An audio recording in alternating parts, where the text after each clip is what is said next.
we Aussies are curious people. We like to learn. We like to see how people in other parts of the world do things and see what we can learn from them and maybe, along the way, figure out a way to do it even better or take that idea off in a different direction. And for nearly 6 decades, Churchill Fellowships have supported that sort of thinking. The Churchill Memorial Trust has funded innovative projects and allowed recipients the opportunity to travel overseas for 4 to 8 weeks to explore a topic or an issue that they are passionate about and then come back and share the knowledge that they've learnt during the trip about international best practice and innovation. It is a fantastic opportunity and the chance to apply for a fellowship is open to you right now. Let's find out a little bit more. Rachel Sir is Winston Churchill Memorial Trust's Communication Manager. She joins me now. Rachel Sir, good morning. Welcome. Good morning. How are you doing? Rachel, I'm really, really well. This is such a fantastic opportunity. I'm surprised that, we even sort of have to talk about it, I guess, to let people know. I'm surprised that people aren't screaming from the rooftops. How did it actually start? Yeah, look, in 1965, that's when it started. So it was obviously following the death of Sir Winston Churchill. But what happened was that they planned for an appeal to raise funds to establish the trust. But it was under a code name, actually, Operation G for Gratitude. So after Churchill's death, basically a nationwide appeal for funds was launched by Sir Robert Menzies. And there was a really generous response by all of Australia. The RSL brilliantly planned and executed the nationwide door knock on Churchill Sunday, and this was only 4 weeks after Churchill's funeral. And so that's how it all started. A very generous one-day door knock appeal was one of the largest in Australian history. Banks had to actually open on a Sunday because of the money that was raised. Isn't that and then amazing? it's been managed ever since with a board of directors, and it's ongoing. Because there's probably a lot of people who, obviously knew it stemmed from Winston Churchill, but assumed that this was something he had wanted to do and had left, a substantial amount of money perhaps in his will to be invested in and create this trust. But really not the case at all. It came out of the pockets of Australians. That's amazing. That's absolutely right. It was out of the generosity and the admiration that was held by the fighting men and women after World War II. It was Operation G or Gratitude, and that's what happened. So each year, how many are given out? Is there a specific value that the trust can allocate each year, or does that depend on the applications that come in? Yeah, look, there are around 100 given out every year, and there's no value put upon the actual fellowships themselves. That's not how it works. People apply, and basically when you put your application in, you head over to churchillfellowships.com.au, and there's a Become a Fellow tab, and everything's on there, but it just sort of steps you through the process. You put in the form where you'd like to go, what you'd like to do, and it's all about having a passion, and it could be any topic whatsoever. There is no topic, and there's also no educational qualifications either.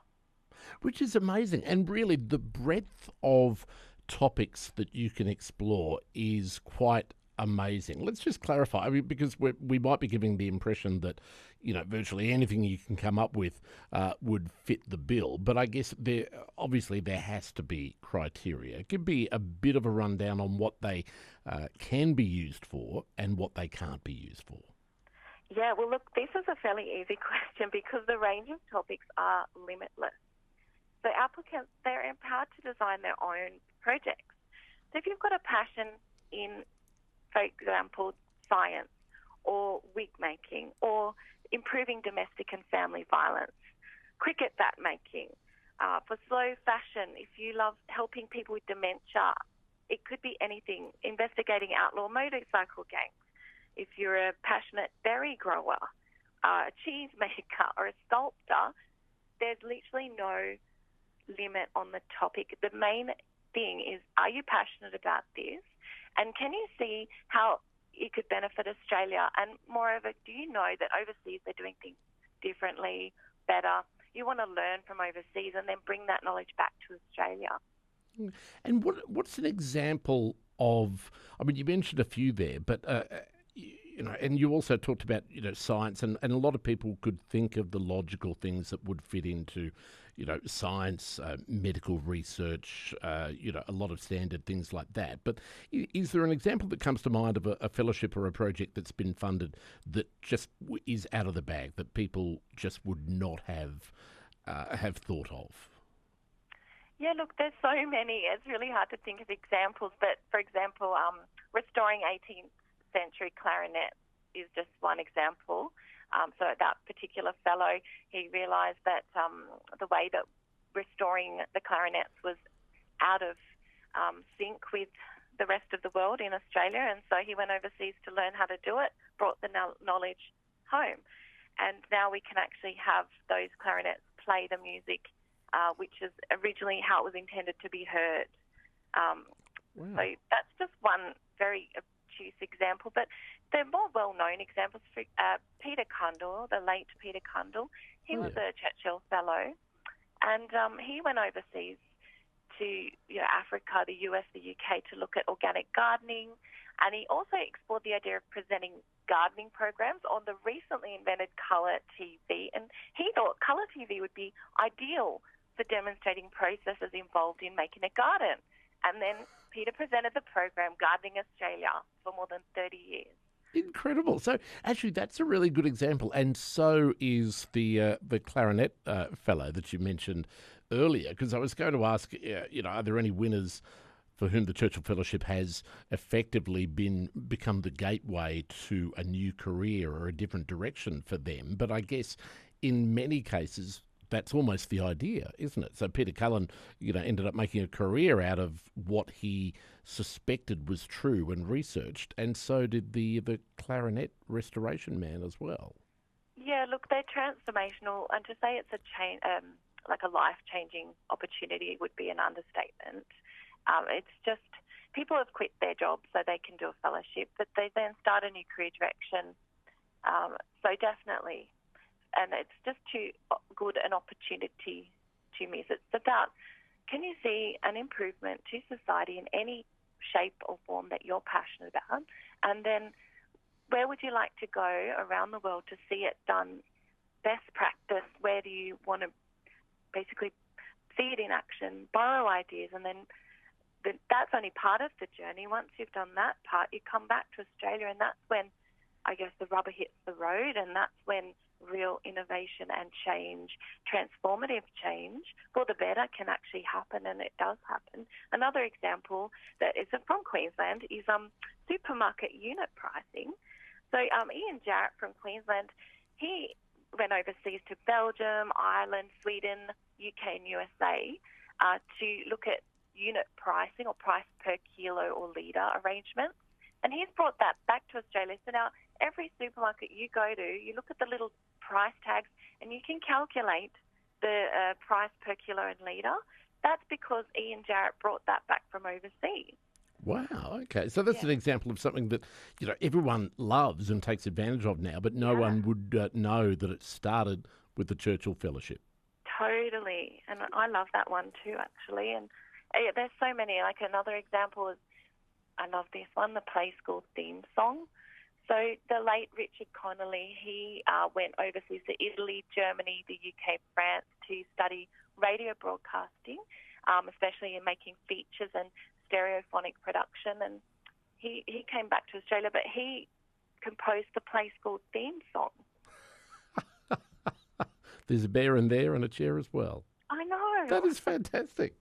That's you talk about breadth. Now people are scratching their heads thinking, gosh, what idea have I had, sort of kicking around in my brain, for a long, long time, and what could I benefit? Because really anything that you think of most things, someone is probably already doing it overseas, and they've paved the way for you, but you need to actually tap into that wisdom to sort of bring that idea back or progress it yourself. So it's brilliant. So the application, you put in your application, then you do have to, I guess just quickly, you do have to have an interview and present your idea and have that passion show through. And that's certainly not a walk in the park either. It's an interview in front of a panel of judges, for want of a better word.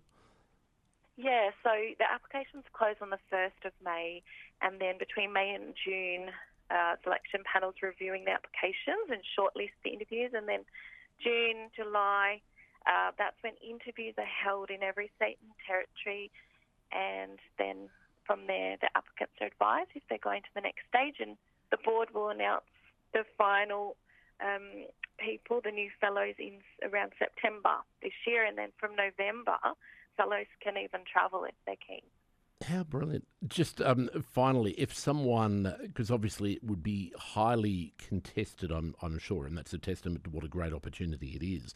If someone presents an idea and they don't get through, can they present that same idea the following year, or does it have to be a fresh idea? Are there rules on that sort of thing? No, there's not, and that does happen. So sometimes, they might not quite make it through the first go, but they make it the second or the third. So it's just a matter of, if people are passionate about a topic, it's almost like nothing can shut them up about it anyway. You keep trying, you keep moving forward with it. And the beauty of the Churchill Fellowships is that, you can keep trying, you can keep applying. Can I ask you just finally, a final question, if I may, Rachel? I mentioned that the interview process is not for the faint-hearted. I mean, it's a great opportunity, so you have to work for it and fight for it. It can be a little bit foreboding, I would imagine, to go in and face an interview panel of maybe 8 or 9 people who are going to dissect your idea and rip it apart and find its flaws.